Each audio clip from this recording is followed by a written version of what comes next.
I don't want to admit if that's my first attempt or several, but we hit the audio cue and you're hearing that beautiful music, which means it's time for another week of the Rec Poker Podcast. I'm the lucky guy that gets to host this show, Jim Reed, Bluffsterini in the home games, and at Hold'em_Steelers on Twitter. And I am lucky enough to be joined by this wonderful group of Rec Poker wizards, and we're going to talk about some hands today.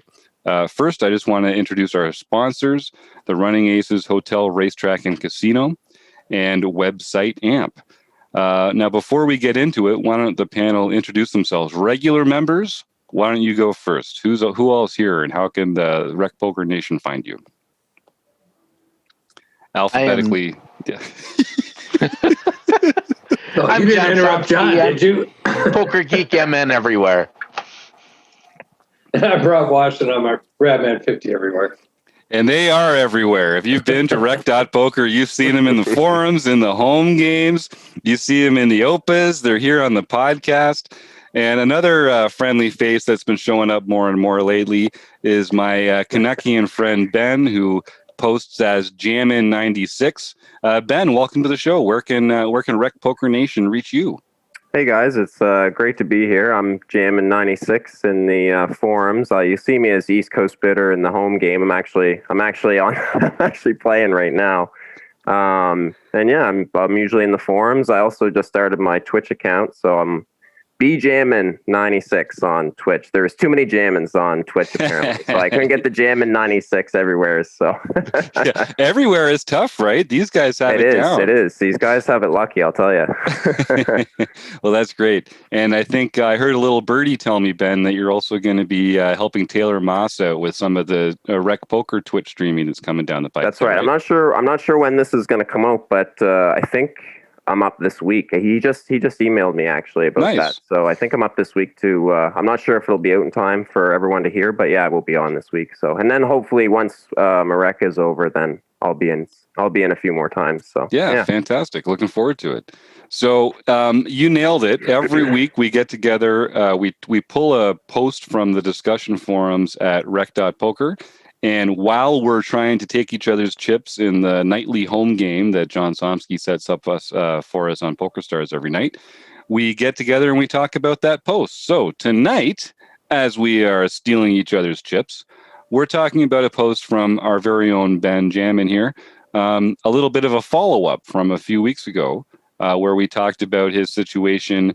I guess we'll pull back the curtain here. So, but this is the same Ben who won a couple satellite sweepstakes tickets to some higher stakes tournaments that he not usually used to playing. And so we did an episode talking about some of the considerations you might have, some of the ways you might change your approach, some of the options you might have going into a higher stakes poker tournament. And so we brought him on to talk a little bit about it. So, Ben, I know you've got a hand we're going to talk about a little later on in the show. Mm-hmm. But first, I know you listened to the other podcast. It was too late to help you because you were already in the tourney at that point. But can you talk a little bit about how you ended up actually preparing differently for these, and if you thought that kind of stuff worked, or if there were things you would have done differently? Well, I think I should have spent a little bit more time on deep stack play. Well, or either that, or I would have late registered all the tournaments. Oh yeah.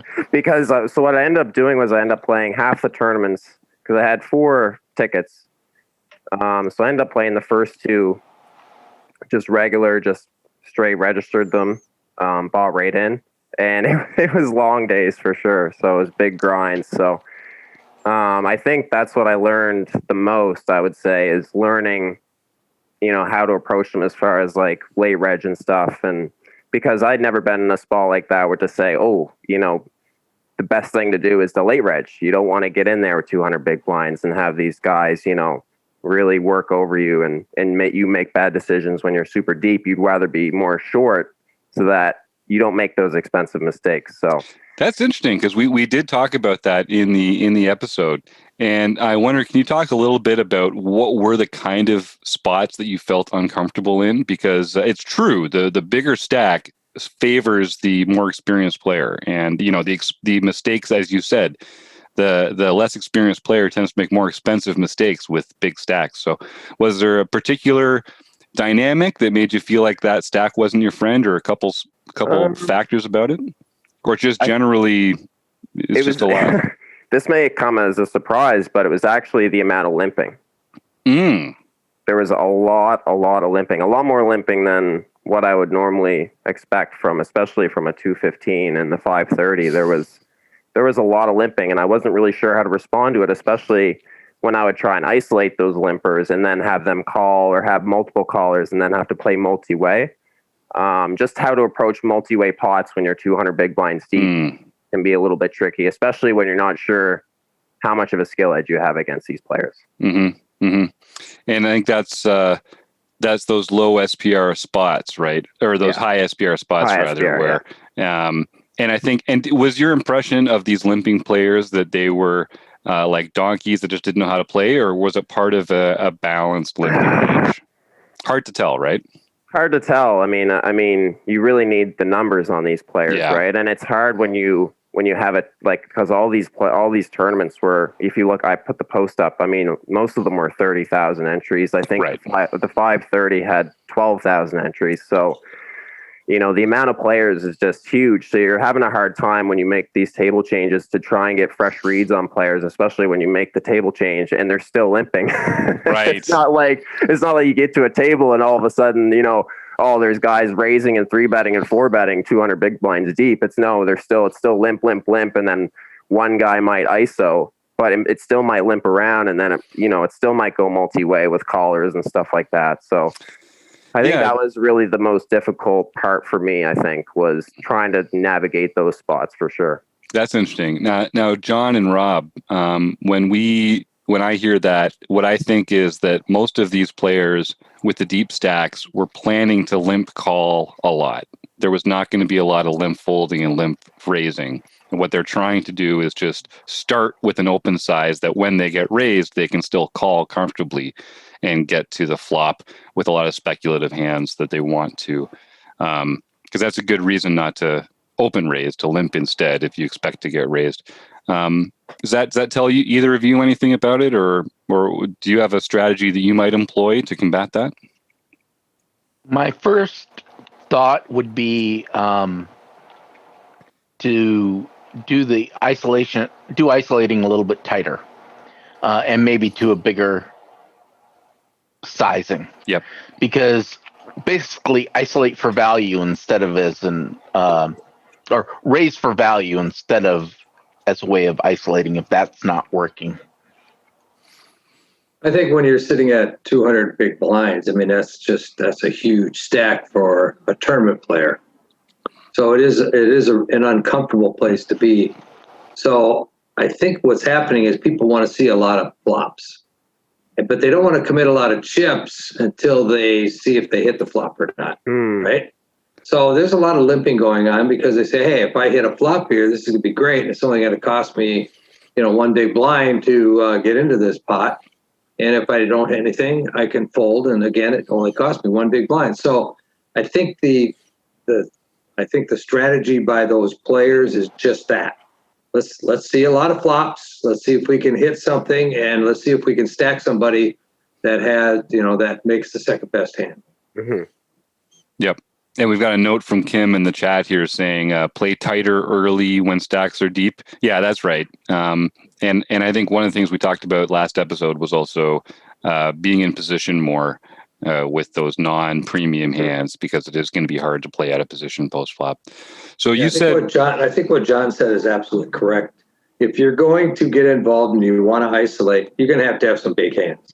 You're not going to isolate with the kinds of hands that you might want to steal from later on. You're going to want to have a very tight range when you get involved with that many big blinds. Especially there was quite a bit of early position limping as well. So guys limping under the gun or just off, under the gun or in that earlier position where it was like, ooh, this might get dicey. They might have a monster that they're just waiting for me to do this, and then I might get into trouble, right? So. Yep. And did you consider in the moment just folding to those limps and just like not getting involved in the hand? I think there was a few hands that definitely I think I would have normally, wouldn't have had an issue getting involved with. and trying to isolate a little bit more. But then I think I got a few more reads. I did get some reads in some of the tournaments, but for the most part, I think I pretty much started to stay away from it, especially with a lot of weak ace X. Like even like ace 9, ace 8, and ace 7 and ace 6. Like all those offsuit, especially like suited is different, totally different. But like with those offsuited combinations, those are really tough, I think, especially deep. Especially I deep. agree. Yeah. So I think I found a lot more. I don't know if I call those nitty folds, but I found those more. I just passed on those spots where I didn't think I was going to have a skill edge post flop. Where I think if I like you say, if I'm going to raise, I have to have something better than A6 offsuit or A7 offsuit. I might go as tight as folding ace 10, ace jack. Right. In those situations, just because you're so deep, it's Yeah. so easy to get, coolered with your, you got top pair, top kicker with a jack, and somebody's got queen jack, or somebody's got, maybe a jack and hits their other card. Now you're sitting there with the ace high, and you're committing a lot of chips. I guess what I'm trying to say is you get reverse implied odds, right? Yes. Right. Yep. And that's especially bad the deeper you are. Yeah. Those reverse implied odds, they don't really care that much if you've got like 20 big blinds or something like that. But deep, that's where you pay for those hands. Those one pair bad kicker hands. Those are you just don't want to play those hands. Yeah. And I'm sure if I look through the hand histories, you'll see spots where early I might stab and then I learn the players, and then you start to figure out, okay, these guys aren't probably going to fold to a C bet, on the flop. It's not the home game. Yeah. So let's talk. So let's talk about that a little bit. So what were a couple of the other spots where you felt like, you were out of your comfort zone, or whether it was because of the stakes or because of the play, or areas where you didn't feel like. Your audio was cutting out there, Jim. Okay. I don't know if it's any better now. Try and run with it if it's not. Yeah. No, I got you, Jim. No, I think that's where I felt uncomfortable. I think the 530, believe it or not. I actually don't think the 1K I feel like I wasn't that worried about. But for some reason, I think, and I know the reasons, I say it in my posts, but I fired at the $400 40 stack back in the summer when the WSOP was running on GG. And I got aces the first hand, and then I got 7 deuce the second hand, and I got kings, and I got it all in for like 100 big blinds. Just an absolute punt against the guy who had middle set, and I didn't improve. So I had some anxiety because I had played, I'd taken a shot at something like that before. So I think for that buy-in, I was a little bit more nervous because I had actually played something like that and it hadn't gone well.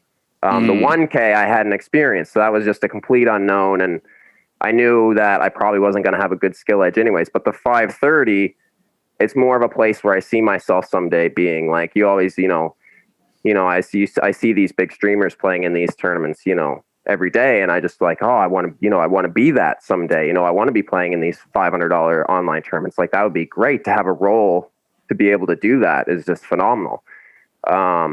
So I think for me personally, it was more of a thing where I just wanted to prove myself in that field more so than the 1K, because I knew there was going to be some killers.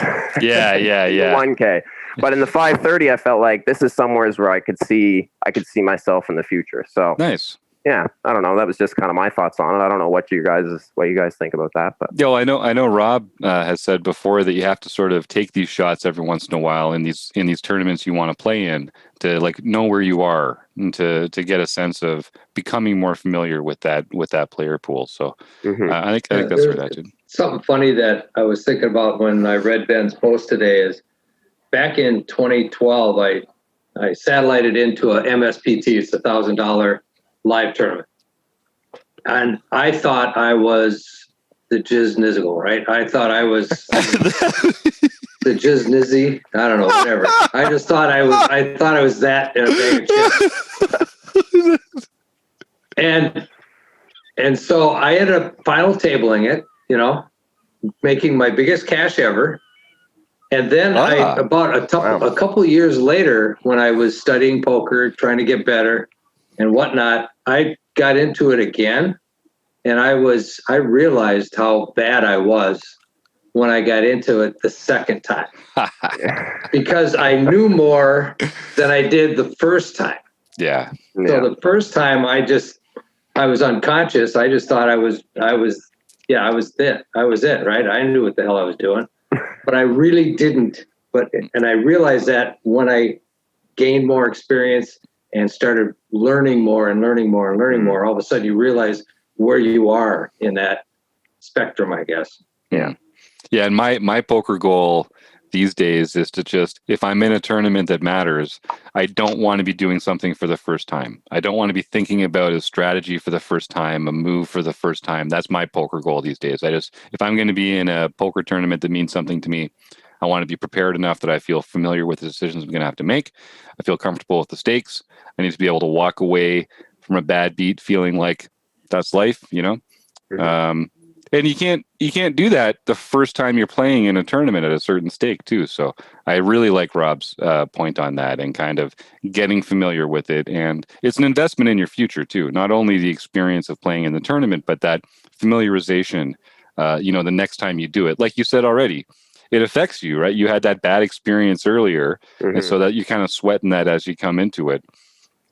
Oh, So that was on my mind my first thought was when I went in that $530 I said, don't give me aces the first hand. I said, I don't want to see aces the first hand. I said, I'll take 7 deuce, I'll take 10-9 suited, I'll take any other hand, just don't give me aces the first hand, and I know it'll all it'll all be fine. So as it turned out, I've got some insider information. It wasn't the first hand. But you did end up getting a pair of aces at one point. And why don't you talk us through that hand? Because that was a good example. Segue. Yeah. Oh, thanks, man. Got to start doing this more regularly. Yeah, that was slick. Yeah. So tell us about this one hand. You put this in your post as well. And I'll encourage everyone.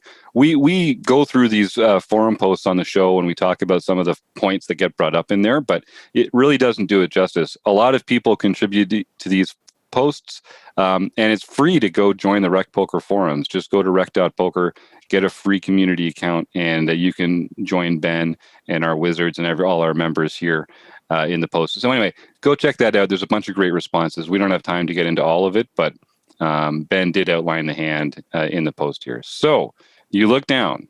You've been grinding a little. It's been a long day. Pretty good. Yeah. And that's the other thing, right? The structures are different. It's a longer tournament. You're deeper for longer. Fatigue does kind of get to set in, and, focus and discipline is a finite resource for us. So, so you look down, you see ace, what's going through your mind? I just see Kim in the chat. I have our entire convo about the hand here in case you forget anything.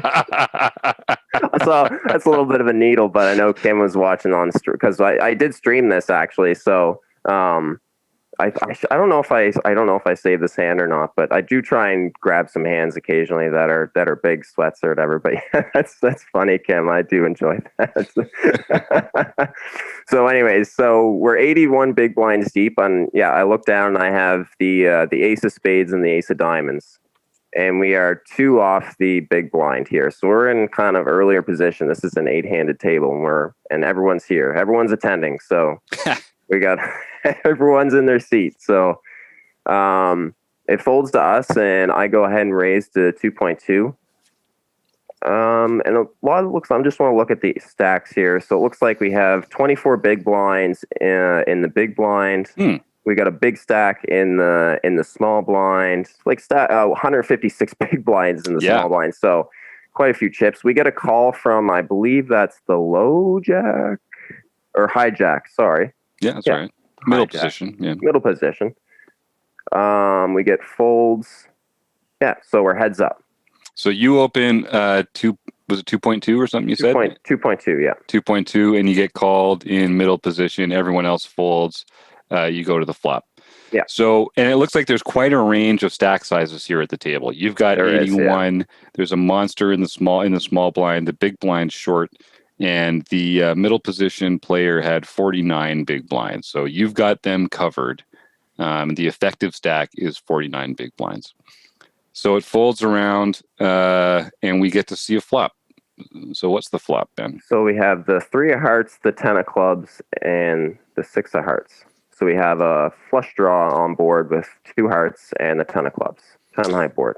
So before we go any further, panel, what are you thinking when you get to this? This feels like a pretty mandatory c-bet to me.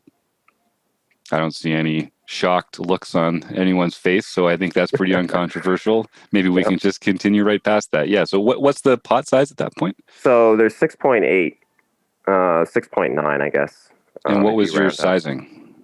I choose 2.27. So I go with the small. I think I could probably even in game. I think I could maybe even go a little bit smaller. Afterwards, looking at it, maybe I could even go. I can even maybe even go a little bit smaller. I don't know what your guys' thoughts on that, or if we need to nitpick that a whole lot, or what do you guys think? Panel, Robin, Well, John. The middle position player should have a stronger range than and it shouldn't probably hit this hand very well. The only thing that I would worry about is potential flush draw, because you got 2 hearts on the board.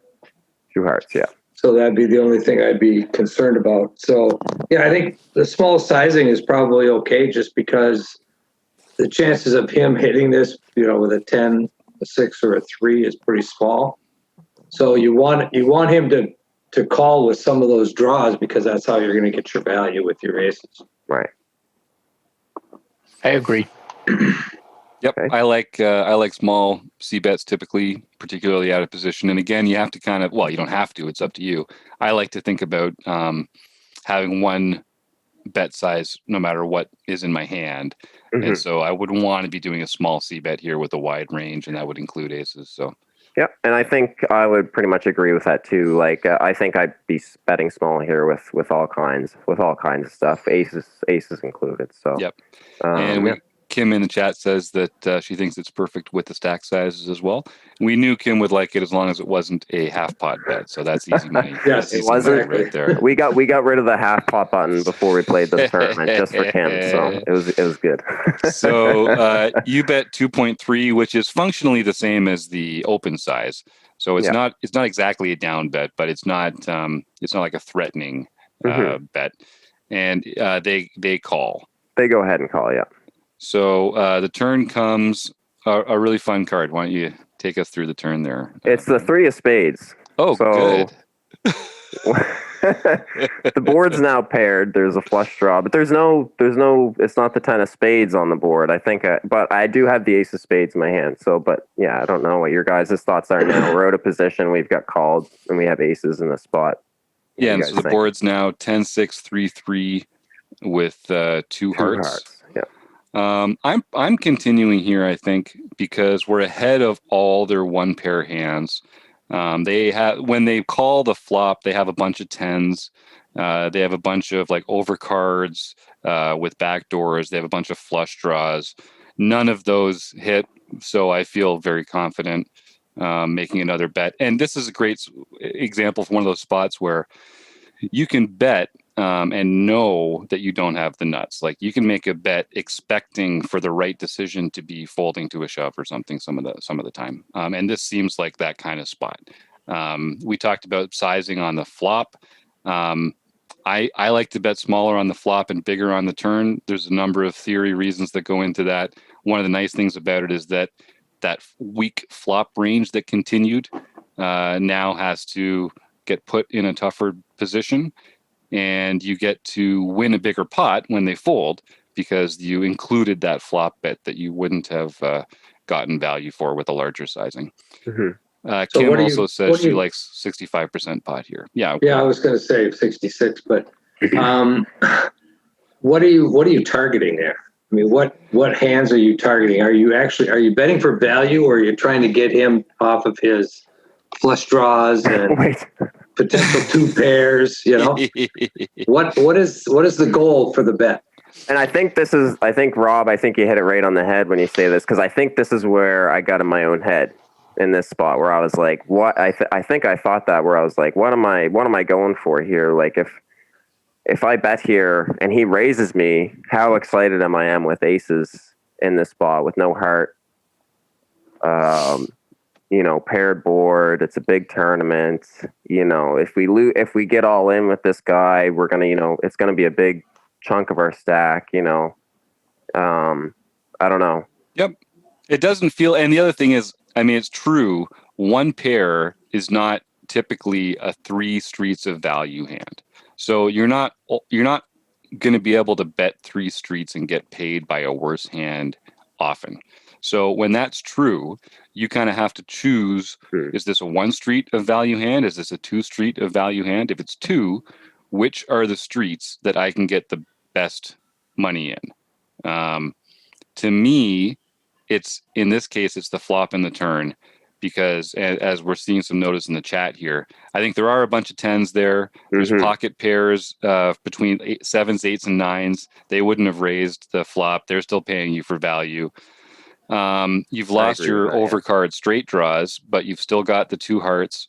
And when you come to the river, that river card is going to either make the flush that you don't want to see, put an overcard out there that is going to either be bad for you or bad for your action, right? Like that's the other part of it, is that you're in this position where you don't want them to make the hand that beats you, but you also don't want them to get scared off. And you can't get value from those pocket hearts or from those flush draws on the river. You can only get them on the turn. Mm-hmm. You are going to get raised sometimes. And so then you have to decide, is this the kind of player who's going to be doing this only with value, or is it someone who's trying to get me off pocket aces here? Mm-hmm. And they exist. They're out there. There's more of them in the big tournaments than there are in the Rec Poker Nightly home game. So it's a good thing to be thinking about. That all leads me to want to see bet the turn. What do you guys think? Yeah, I'd continue on the turn. Yeah, I think there's a lot of all of the 10 jacks, 10 queens are going to continue calling you. They aren't going anywhere. 10-9 even. Mm-hmm. And you might even get a call out of something like a 6-7. Mm-hmm. Yeah. That would just think you were continuing with ace king. Right. So I think there's plenty of value to be had here. And you don't want to give them the flush draw for free if that's what they're on. Mm. Or a chance to get 2 pair for that matter. Right. And a part of that is, it's built into that smaller bet on the flop too. Like you chose that smaller sizing intentionally to allow them to continue with some weak holdings. And so they did. So you can still get some value from them. Or you can fold out some of those hands that have some equity against you. I think actually the turn pairing the board really helps you out in that case, because that's really good card. Yeah. Now you're counterfeiting their other 2 pair combos, and it's just less likely. I mean, yeah, if they have a 3, then now you're crushed. But it really does. I think it actually favors you. Yeah, and we don't have the for everyone who's just listening, I don't have the ace of hearts in my hand here. I have the ace of diamonds and the ace of spades, just to make sure that we're all good there. But. So you check, and I don't think I check. Yeah, I don't think it's like, I'm not sure it's necessarily like a hanging offense. Yeah, and I guess that's why we have that's why we have the discussion on, that's why we have the discussion there, so in depth about whether I should bet, what I should bet on the turn, or if I'm going to bet, or if it's a mistake, to not bet. I don't know. Yeah, I don't know. Well. I feel like I don't know if looking at it now, it feels like I should have bet the turn, and it was a mistake. But I don't know what you guys. Well, the way I look at it is in a hand like this where you're going for value. Jim said it very well that you're not going to get value on the river. You're only going to get value on the turn from those types of hands that you expect to get value from. Now, obviously, if he has a 3. You're already crushed. But if he has a 10, like John was saying, a 10 queen, 10 jack type hand, maybe a couple hearts, you're going to get some value that you're not going to be able to get on the river. Yeah. So on this type of hand, I would probably bet the turn. There's other hands where you might be in a more condensed range where you might want to check the turn and try to see a cheap river, and hopefully be able to take advantage of a bluff or something on his part. But in this case, we're so strong. We're at the upper part of our range. I mean, we got the upper part of our range. Period. This is where you try to get your value when you can. Right. Yep, I agree. And Kim says it is a hanging offense. Take you to the gallows. I've seen that. Yeah, that's what I was laughing about. Yeah. But okay, so as played, and I think I guess the last point on that is that sometimes you're going to bet the turn, they're going to call, and the heart's going to come, and you're going to feel stupid about bloating the pot out of position. But you have to feel stupid sometimes, because sometimes things aren't going to go the way you want them to go. But that doesn't mean it's not the right decision in the big picture. It's just every decision has this much of it where things go your way and this much of it where things don't go your way. You don't get to choose how that's going to go. You just make the right decision the most. I know. Yeah, what's funny about that, Jim, is if you bet 65% of the pot, you're taking his odds away of chasing that flush draw. Yeah. So if he calls that and hits his flush, well, he made a mistake. I love that. Right, he made a mistake by calling that, and got lucky. Yep, that's a great point. And that's what poker is, right? Poker is about forcing other people to make mistakes. Exactly. More mistakes than you make. Yeah. And the best way to do that, in my opinion, is with like bet sizing. Bet sizing is a great way to make people make mistakes. So yeah, and Kim puts in the chat here that also when hearts miss, you can check river to induce a bluff. And yeah, that's a great point. You're not going to get that value otherwise. Okay, so check. Time for the river. Another exciting card. This one's the 6 of clubs. So the board is 10, 6, 6, 3, 3, 2 hearts. And there are about 11 and a half big blinds in the pot. What are you thinking here? And just actually, before you even mentioned Ben, what do you think, panel? You're in this spot.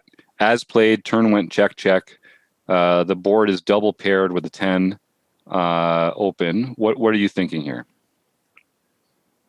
Well, I'm thinking that this guy did not call the pre-flop with a 6 or a 3 in his hand. Feels unlikely. I'm with you. It feels unlikely. So he's looking at it that he's got a 10. If he's got a 10, then he's feeling pretty good because he's got a bigger 2 pair than the board. A lot of times in these situations, an ace is all you need, because if somebody has an ace king, ace queen type hand, they're going to feel pretty comfortable that, well, you don't have a 6 or a 3. So, my ace is usually the winning hand in this situation because you got 2 pairs on the board. So I would probably check and call any bet. Yeah, you do get some value from. So I always think about in these moments, you don't really have to worry about how he's going to play hands like ace 10 or, like the hands that he's going to put a bet in no matter what. That's not where you should be thinking about your target here. You got to think about, how am I going to get money in the pot most often from those cusp hands? And some of them will call a bet that you make, and some of them will not call that bet, but they'll bluff if you check. So you kind of have to do some mental math in the moment. And it's something you have to drill yourself off the felt, counting combos and hand ranging, and give yourself a real internalized idea of how many combos of value versus how many combos of bluff could they have here. How likely is this player to pull the trigger on a bluff on a double pair board like this? And then, I mean, yeah, Rob nails it. You do get more weak hands putting money in the pot as a bluff than as a call. So that's the theory there. I mean, I'm still kind of tempted to bet, I think, just because as played, we've kind of weakened our range here, right? Because we haven't, when we check the turn and then nothing scary comes in. I mean, it still kind of feels like a 1 pair hand though. Like now I think the problem is when we bet here, it's like, oh, okay, the hearts didn't come in, I can bet. And that just tells people that you have kind of one of those middling strength hands. The only issue I have with betting here is because we showed weakness on the turn, Mhm. it really, I don't know, it makes it questionable. I guess you could have played a 6 that way, but it's unlikely you have many 6s opening from early position. And by betting, you are giving them the hammer to really take it away from you. Mhm. And so I would probably check because I want to get value from flush draws that are willing to Mhm. bluff at it. You are missing a little bit of value from 10s because it's likely a 10 will still call you on this particular board. But I would probably, I know if I had bet the turn, I would check the river here. Yes, exactly. Yep. And I don't know if that's influencing my decision, but it still feels like I want to check the river here. And this is a good example of that spot where this is a 2 streets of value hand, and we still want to get that second street of value, but we didn't get it on the turn. And I think we could comfortably, I think we can more comfortably bet it on the turn. I think now it just gives them, it makes them more likely to raise as a bluff. I think that's part of the problem. When you check the turn, you weaken your range, so you make yourself a more tempting bluffing target. And now you have to actually like make some hard decisions if you bet and get raised, because you've allowed them to kind of bluff you a little bit. If you check and call, your range is even weaker. They're bluffing even more, and it feels like that's a better way to get the bad money in. Right. So yeah, I think it plays better as a check call. So like if we check here and he goes, let's say he goes for an overbet. Let's say he goes for 1.5x on the river here when there's 11. So I don't know how much that would be. Yeah, like 17 big blinds or something. 17, yeah. 17 or 18. 17 or 18 here on the river. What do you guys think then if we check? So that would leave you with what, about 50 big blinds after the hand?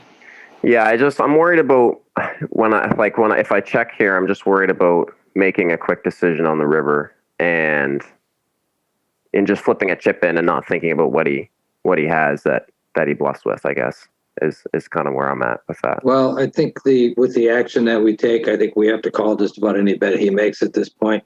Right. Because we've given him every opportunity to bluff at this hand. And the only cards that beat us is if he happens to have a 6, a 3, or pocket 10s.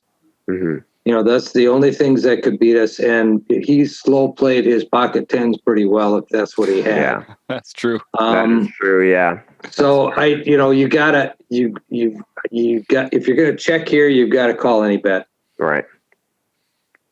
Okay. Yeah, and I think that's what I would have done if I would have checked. I think I feel like I would have just snap called if I would have checked here for sure. Like I would have just flipped a chip in and not to on, just flip a chip in. Yeah, I don't know. For me, the overbet, I would think hard about it. I'd probably end up calling, but if he does like a double pot size overbet, I might very well fold to that because it doesn't seem like that's a very good bluff. But it is a good value bet. The thing is you didn't represent that much strength, so I wouldn't think that. Although I've seen people just do crazy overbets because they're not going to get called that often, but when they do, it's a gold mine.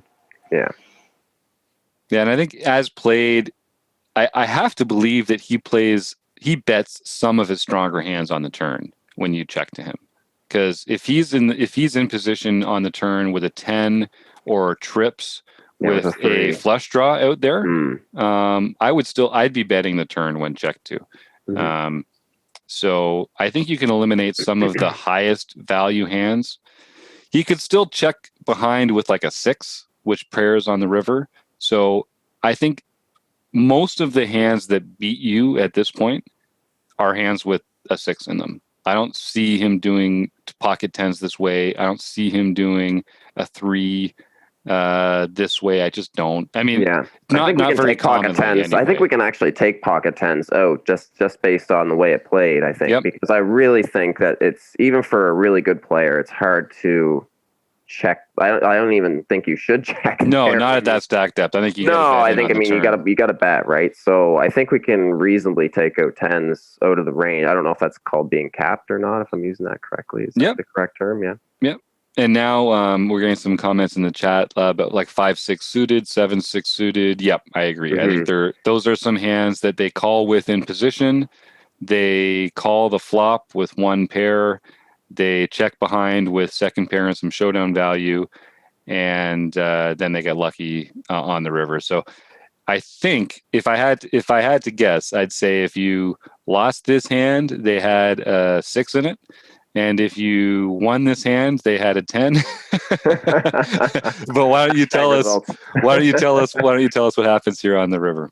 So we go ahead and we bet small. We go for I believe I hit the third pot button, but we go for 3.7. I believe it's 3.8, 3.7 on the river, big blinds, and there's 11 and a half in the pot. Okay. Say.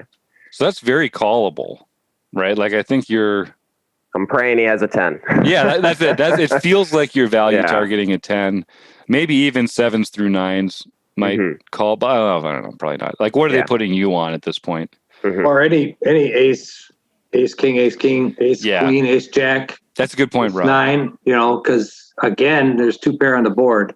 Yep. Right. So ace is a kicker.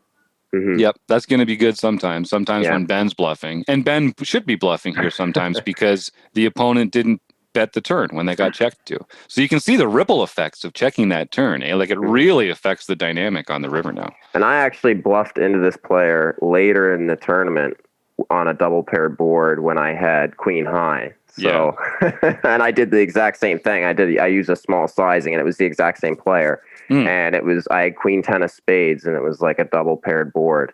And we made a small, super tiny bet on the river, just like this, just like almost in the same spot. I think the stack sizes were pretty similar as well, but. And how did they respond?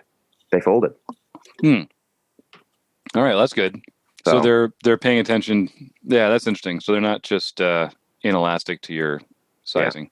Okay, so you make the small bet, and they make a raise.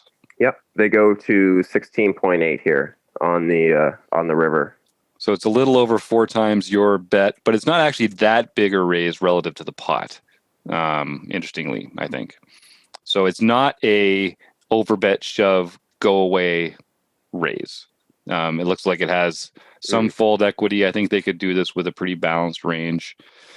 So after you throw up in your mouth, what is the next thing that happens here? So what are you thinking when you see that river raise? I really, really, really wish I could find the fold button in this spot. But I wouldn't. Somebody put in the chat, quad sixes. I would think that you'd hear from that when they had a full house on the turn. Right. Because they turned a full house. So I think 5, 6, 6, 7 is the type of hand that is going to do that beats you at this point in time. Yeah. And then I noticed in the chat there's also some, I think Kim said 6s and 3s as well. Are also, which are more, I feel like are more in the range than 10s, because I think 10s probably goes for a little bit more value. And with quads, it's harder to get value where you block some of the 3 and the 6x if you do have 6s or 3s. So can anyone come up with are there some good bluffing candidates that this player could have here? That's what I want to know. I mean, they still could do. I think because the board's double paired. Interestingly, I don't think that takes their heart combos out of play as a raise, as a bluff here. Obviously, it's purely a bluff. Like they're not trying to realize any equity or anything like that. But they're not really afraid of the paired board as much because it's not like an earlier street where they're trying to make their flush and they care about getting counterfeit by it or anything. So Mhm. and you're not likely to have very many 6s or 3s in your range either. So it's actually a pretty good river for them to be making you afraid. When you look at the combos and do some hand ranging, again, it's not really smack in their value range either, as we've talked about, but I do think they have more 6s there than you do. So Did they have very many overpairs the way it was played? Like over jacks, the 10? Queens? I don't think so. I thought about that too. Yeah. Probably Maybe A lot like of those they would have Uh, 3-bet you pre-flop. Yeah, 3-bet pre, and then Yeah. I don't know if because they're essentially turning their hand into a bluff, right? If they have jacks, I don't know if they're trying to bluff there, or if they're trying to get value, right? If they're Mhm. raising us on the river. Yeah, I So think let's say they had something like ace 10. Would they value bet that? Would they value 3-bet Raise, or raise you? On the river, yeah. Yeah, I don't see it. Because No, I don't think they're getting called by anything worse. not only that, but you probably would have heard from them on the turn. When you check the turn, that 10 is going to probably bet. Yeah. I'm thinking the only type of bluff that you're going to find out there is maybe an ace 9 of hearts. Yep. Or an ace 8 of hearts. Mm-hmm. 8, Where 9 they've got suited, maybe? where they got the ace. They've got that ace, so they're thinking that they're going to try to get you off a chop. Yep. Because you started the hand with ace king ace queen type of thing. You raised pre-flop. They called with a suited ace 8, ace 9, something like that. So they had the flush draw all the way, and now the double paired board, their ace is the kicker. That's you see that a lot where you end up going to the showdown. You both have an ace, and you just chop the pot. So he's trying to take you off a chop. Mm. That would be the only type of hands that I would see that would be potentially a bluff, that they're just trying to take you off the chop. And that will happen more often at these upper tournaments. Like, there's not a lot of people in the lower cases trying to bluff you off a chop. It's just not a strategy that most recreational players employ. So it's something that you wouldn't be used to that will happen more there. Now, this is the 1K, mind you. So this is a $1,000 buy-in. It's online as well. So I don't know. We could make a case for saying that maybe there's a few less recreationals that play. But I mean, it is. Yeah, that's what I mean. Yeah, big Sunday guarantee. Big Sunday guarantee. There's still going to be plenty of deep pockets around. Mm-hmm. So yep, that's right. That's what makes Sunday. That's what makes Sundays so great. You said it, buddy. All right. So as played, we bet. They make the raise. Substantial, but not an outlandish. Yep. And drum roll, please, Ben. What happened? Couldn't find the fold button, folks. Couldn't find the fold there. I couldn't let I had too much. I couldn't let it go. I couldn't find a fold, and I had the reaction. I threw my. I remember throwing my head back and going like this, and kind of going, because I was on lunch break actually when this hand came up, because I remember this hand so well. I had my mic off, and I remember kind of throwing my hands up and kind of sitting back in the chair, and then just hitting the call button. But they ended up having the 5-6, the 5-6. Yeah. And they rivered the 6. Brutal. So they made the full house on the river there. So brutal. Yeah. All right. Well, let's take a little minute here. I want to talk. I want to hear from our friend Jonathan Little, and then we'll come back and close this hand out. Have you ever wondered whether you should call a preflop raise or 3-bet instead? What do you do when you have a flush draw? Do you raise it, or do you just call? What do you do with ace king when you miss the flop? Are you tired of guessing about what the right play is with your particular hand? Well, my name is Jonathan Little, and I am a 2-time World Poker Tour champion and creator of PokerCoaching.com, where we offer over 1,000 interactive hand quizzes where you play a hand and then get real-time feedback from our world-class pros. Don't guess and don't stress. Just register for your free account at PokerCoaching.com/RecPoker right now. Thank you, Jonathan Little, for that inspiring word. He's so kind to just come and hang out with us while we do these and then just pop in to do the announcent and get back. He's such a busy guy. It's amazing. Yeah. It's amazing. Well, and so consistent too. Oh, yeah. He knows No, how to totally. land those marks. Yeah, I So, do. Ben- I enjoy his podcast there, guys. Too. I just want to stick that. I do enjoy Jonathan Little. He's great. He's great for the poker community. He is, very generous with his Yeah. time. Pokercoaching.com has a bunch Very of friendly great on stuff Twitter there, as well. too. He's always taking time on Twitter. So yeah, definitely a good follow on Twitter, Jonathan Little. So Jammin 96 approved. And I don't know if this will make you feel better or worse, but I don't think I would have been able to get away from that hand either. So I would not have found the fold. Yeah. And I would have been saying to myself, I'm just not good enough to fold this as I was making the call. That's why I play $20 ABI tournaments online. That's right. Yeah. Well, it feels like pretty small mistakes though. To be honest with you, like we're talking about this specifically, so we can give you some constructive feedback. And you can't get that if you do everything right. But all things being said, I wouldn't say that you butchered anything there. And I like our conversation about if it's a 2-street of value hand, like choosing which streets it's going to be, getting value from those flush combos on the turn that you can't get on the river. We're getting some nice comments here in the chat. That's right. We know we've reached the next level. When we can fold those big hands. Those big hands. It's true. If you could, I don't know. One mistake that recreational players like us often make is just not folding big pairs. We have a hard time folding big pairs. We feel like we're entitled to win the hand. We project some sneaky, bluffy lines on opponents because we want it to be true, right? But often it's a one-pair hand. Mm-hmm. I was doing a review with a coaching client this week, and we were looking at one of the filters on Poker Tracker 4, one of the reports that shows the losing hands at Showdown. And if you haven't looked at that, if anyone in the audience has Poker Tracker 4, go over to reports and losing hands at Showdown. Take a peek at how large a proportion of the losing hands at Showdown are made up with one-pair hands. One pair is a losing hand if you're playing it for more than 10 big blinds. So it's just one of those things where you got to treat it like a bluff catcher, even though it's pretty.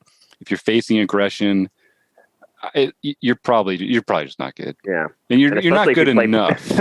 If you play PLO, one pair of hands are definitely no good. I just started playing PLO here a couple months ago, so yeah. Nice. Well, look out for next month's mixed game. You're going to be out. One of the people that takes the crown away from Mike Patrick. I got to. That guy is just unreal in the mixed games. He is really good. Yeah. I've chatted with him. He's a really nice guy too. So yeah, I chatted him up a little bit because I was looking for some PLO advice. So nice. Yeah. Speaking of people that are free with their time. Yeah. Another good Canuckian, one of the Rec Poker Canada members. So I'd like to thank Ben and Rob and John and of course Doug and Kim and Stu and William for joining us in the chat here and sharing all these wonderful thoughts. I'd encourage everyone, go to rec.poker and get a free community account.